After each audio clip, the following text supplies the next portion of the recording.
नमस्कार, न्यूज 21 भारत में आप सभी का स्वागत है। मैं हूं अर्चना कुजूर। नजर डालते हैं अब तक की खबरों पर।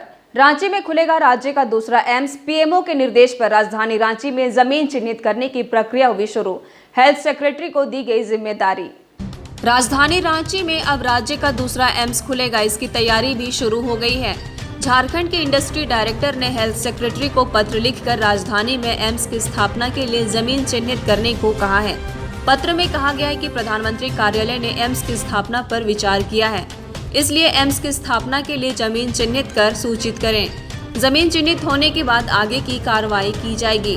बता दें, रांची के सांसद संजय सेठ ने 28 जुलाई 2021 को पीएम से रांची में एम्स खोलने की मांग की थी। उन्होंने पीएम से कहा था कि रांची झारखंड की राजधानी है और इस कारण बड़ी संख्या में पूरे राज्य और आसपास के लोग उपचार के लिए यहाँ आते हैं।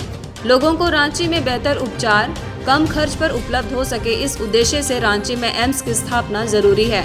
बता दें, झारखंड के देवघर में इसी साल एम्स शुरू हुआ है। वहीं अगर रांची में एम्स खुलता है तो ये झारखंड में दूसरा होगा। देवघर में संचालित एम्स का इसी साल उद्घाटन हुआ है। इसे 1100 करोड़ रुपये से तैयार किया गया है। यहाँ अभी हर रोज 200 मरीजों का उपचार हो रहा है। देवघर का एम्स देश भर में 13वां एम्स है। एनकाउंटर में मारा गया बीजेपी नेता जितराम मुंडा का हत्यारा अली शेर उर्फ बाबू साहेब यूपी एसटीएफ ने लखनऊ में किया ढेर। पुलिस ने उस पर रखी थी 1 लाख रुपए का इनाम। रांची के ओरमांझी में बीजेपी एसटी मोर्चा के रांची जिला अध्यक्ष जितराम मुंडा की गोली मारकर हत्या करने वाला मुख्य शूटर अली शेर उर्फ बाबू साहेब एनकाउंटर में मारा गया। बता दें, यूपी एसटीएफ ने लखनऊ में उसका एनकाउंटर कर उसको मार गिराया। इस दौरान उसका एक सहयोगी कामरान भी उसके साथ मारा गया। जितराम मुंडा हत्याकांड में पुलिस अली शेर उर्फ बाबू साहेब को तलाश कर रही थी, लेकिन उसका कोई सुराग नहीं मिल रहा था। पुलिस ने उस पर 1 लाख रुपए की इनाम भी रखी थी। वहीं यूपी के आजमगढ़ और मऊ समेत 4 जिलों में उस पर 24 से अधिक मुकदमे दर्ज हैं। बीजेपी नेता की हत्या के लिए उसने 5 लाख रुपए की सुपारी ली थी। बता दें, पुलिस ने जितराम मुंडा हत्याकांड का मुख्य साजिशकर्ता मनोज मुंडा को पहले ही गिरफ्तार कर लिया है।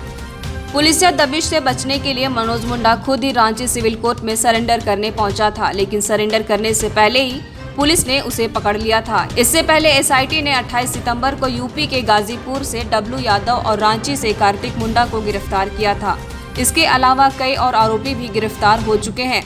बता दें, 5 लाख रुपए की सुपारी लेकर अली शेर ने अपने सहयोगी डब्लू यादव के साथ मिलकर 22 सितंबर की शाम ओरमांझी थाना क्षेत्र के पालू में जितराम मुंडा की गोली मारकर हत्या कर दी थी। उस समय वे होटल में चाय पी रहे थे। सरकारी स्कूलों के कई योजनाओं के तहत छात्रों को मिलने वाली सहायता राशि में बैंक प्रबंधकों की लापरवाही सामने आने के बाद डीसी मंजूनाथ भजंत्री ने लिया एक्शन। 2 बैंकों को भेजा कारण बताओ नोटिस। देवघर जिले के सरकारी स्कूलों में मिलने वाले कई योजनाओं के तहत छात्रों को मिलने वाली सहायता राशि में बैंक प्रबंधकों की ओर से बड़ी लापरवाही सामने आई है। इसकी सूचना मिलते ही देवघर डीसी मंजूनाथ भजंत्री ने एक्शन लेते हुए जिले के 2 बैंक, स्टेट बैंक और इंडियन बैंक को कारण बताओ नोटिस भेजा है। जानकारी के मुताबिक जिले के कई स्कूलों के प्रधानाध्यापकों ने डीसी मंजूनाथ भजंत्री को सूचना दी थी कि स्कूली बच्चों का बैंक खाता खोलने के लिए बैंक की ओर से पैन कार्ड की मांग की जाती है, जबकि बच्चों के बैंक खाता खोलने में इसकी कोई आवश्यकता नहीं होती है। इस बात पर डीसी ने जिले के दोनों बैंक के प्रबंधक से सवाल पूछा है। साथ ही उन्होंने कहा कि इस तरह खाता खोलने में टाल मटोल करना सरकारी कार्यों में बाधा डालना है। ऐसे में बैंक प्रबंधकों के खिलाफ कड़ी कार्रवाई की जाएगी। वहीं बैंकों से कोई जवाब नहीं मिलने पर डीसी ने जिले के दोनों बैंकों को नोटिस भेज दिया है। एएसआई ने एसीबी टीम के इंस्पेक्टर अजित अरुण एक्का के साथ की हाथापाई। गढ़वा जिले के रंका थाना का मामला। गढ़वा जिले में एएसआई कमलेश सिंह ने एसीबी के इंस्पेक्टर अजित अरुण एक्का पर अचानक हमला किया। ये मामला जिले के रंका थाना में उस वक्त हुआ जब पलामू एसीबी की एक टीम थाने में एएसआई और चौकीदार को घूस लेते हुए पकड़कर ले जा रही थी। तभी अचानक एएसआई ने एसीबी के इंस्पेक्टर अजित अरुण एक्का पर हमला कर दिया, जिसके बाद थाना के पुलिस पदाधिकारी, जवान और एसीबी की टीम आपस में ही भिड़ गए और एक दूसरे के साथ मारपीट भी शुरू हो गई। इंस्पेक्टर अजित अरुण एक्का और एक एसीबी का सिपाही दिवाकर इस मारपीट की घटना में घायल हो गए हैं, जिसके बाद उन्हें इलाज के लिए रंका अनुमंडल में ले जाया गया, जहां उनका मेडिकल चेकअप किया गया। जानकारी के मुताबिक रंका थाना क्षेत्र के कर्री गांव के रहने वाले एक युवक ने एसीबी टीम को लिखित आवेदन दिया था कि रंका थाना में मारपीट का मामला दर्ज था, जिसमें एएसआई कमलेश सिंह के द्वारा 34,000 रुपए की मांग की जा रही थी।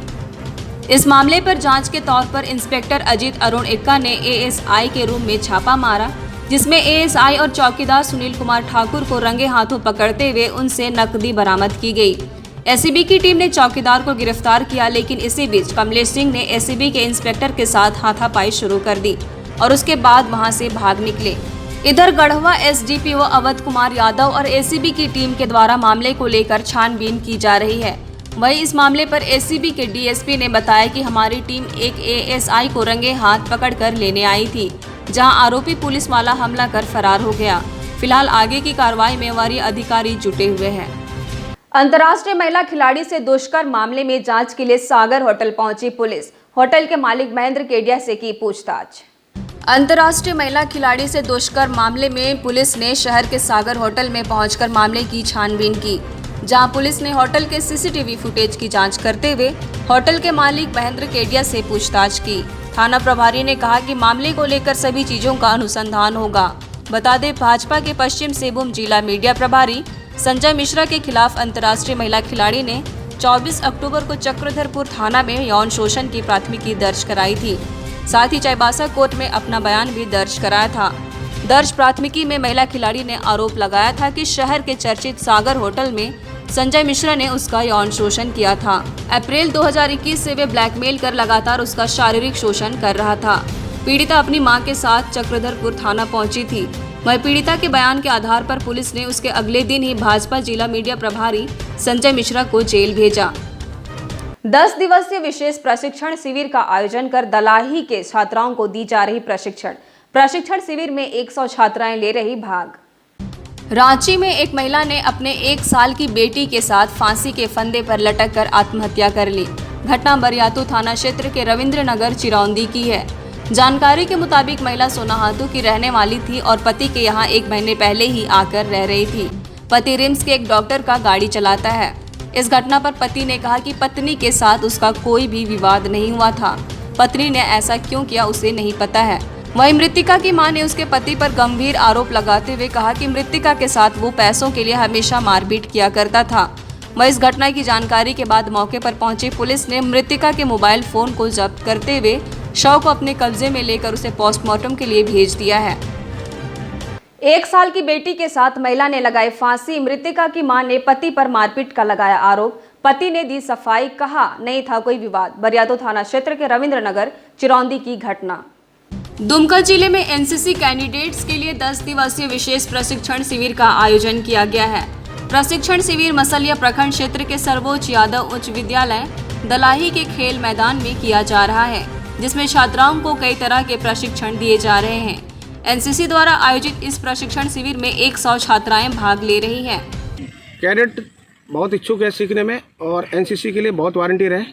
हमको 1 साल में तकरीबन 50 कैडेट का इनरोलमेंट करते हैं, लेकिन इस स्कूल में तकरीबन 100 कैडेट वारंटियर है, जिसमें से सिलेक्टेड 50 कैडेट को हमने लिया है। और अभी आज इनका ड्रिल का दूसरा ही दिन है, क्योंकि बीच में कोरोना की वजह से ड्रिल हो नहीं पाई और अभी ड्रिल चल रही है। तो लड़कियों को बड़ा शौक है ड्रिल करवाने का और बड़ा इंटरेस्ट से ड्रिल कर रही है और अच्छा सीख रही है। अब तक के लिए बस इतना ही। नए प्रमुख खबरों के साथ अगले बुलेटिन में आपसे फिर होगी मुलाकात। तब तक आप देखते रहे न्यूज़ 21 भारत। हर रोज नए खबरों के अपडेट पाने के लिए आप हमारे चैनल को लाइक और सब्सक्राइब जरूर करें। और अगर आप हमें कोई खबर देना चाहते हैं तो 7295081412 नंबर पर संपर्क करें। नमस्कार।